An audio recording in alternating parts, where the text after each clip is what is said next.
Do you cringe at the sound of your own voice? Like every time you hear yourself, you're like, oh, God. Are you always worried that people are judging you for the sound of your voice and that holds you back from making more sales? Well, if this is you, I'm here to help you with that. I went from having a shy, hard to hear voice to a public speaking voice that I love. If you want to stop shying away from those sales calls and hating the sound of your voice, you'll definitely want to grab my cheat sheet, the ultimate public speaking voice guide. 7 tips to a voice you love.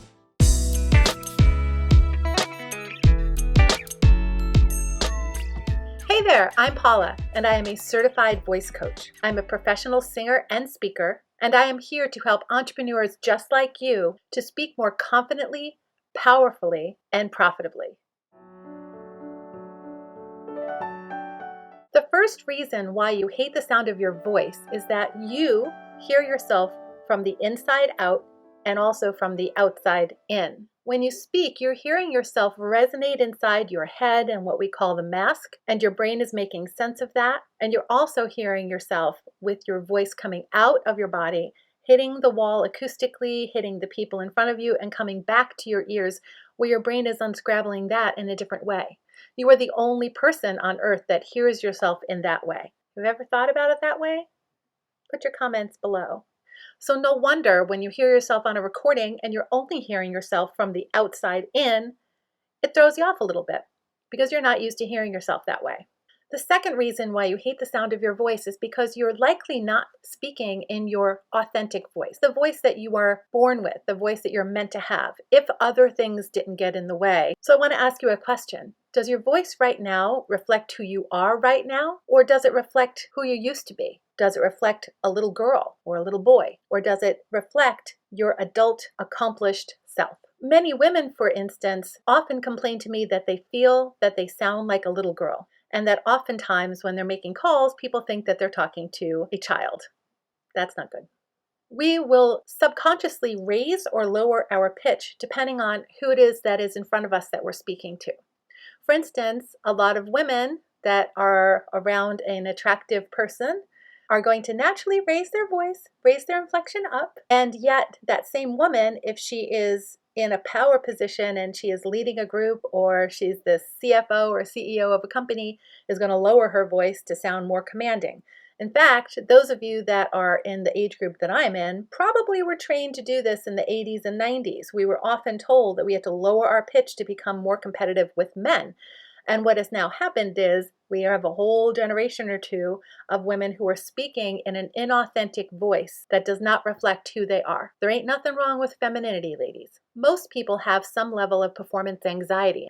And if you are in a position where you need your voice to make your career happen, then you really have to tame that. And the best way to do that is by taming the cortisol surges that go through our bodies when we get nervous and we get anxious. Past traumas, fears of getting in trouble, repressed or suppressed memories, all interfere with the quality of our voice, the timbre of our voice, which also then affects our vocal cords and how we produce sound. And our breathing gets very, very shallow. Shallow breathers are people that are breathing just up here with this part of their lungs instead of the diaphragm. Do your shoulders go up when you breathe? Like this? Go grab a mirror. I'll wait. And then come back and write in the comments, did your shoulders go up when you breathe?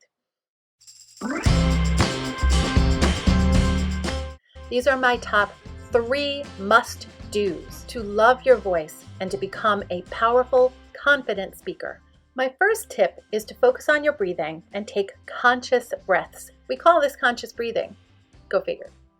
When we breathe by engaging the diaphragm, this large muscle that's attached to the bottom of our rib cage all the way around 360, we naturally calm down or even prevent the cortisol surges that turn us into shallow breathers and make us sound breathless and lacking confidence.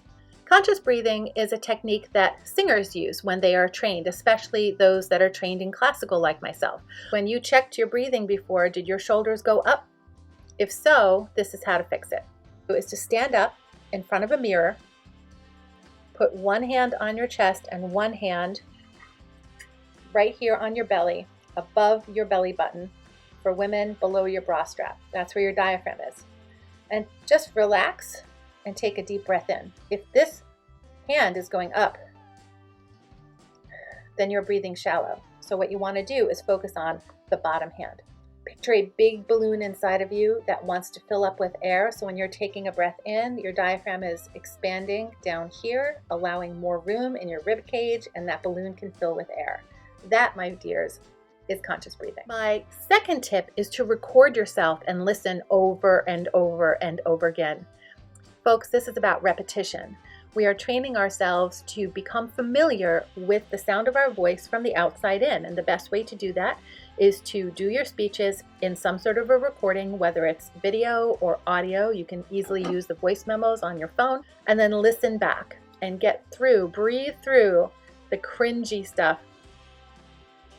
And I guarantee after a while, when you are listening and listening and listening to various recordings, you are no longer going to get weirded out by the sound of your voice. And my third tip is to get rid of any limiting beliefs that you have about yourself. And if you don't really know what they are, then the best thing to do is to make a list. Write down any of your memories of being in school and having to stand up in front of the class to recite an answer to a problem, or to recite a poem, or to read from a textbook.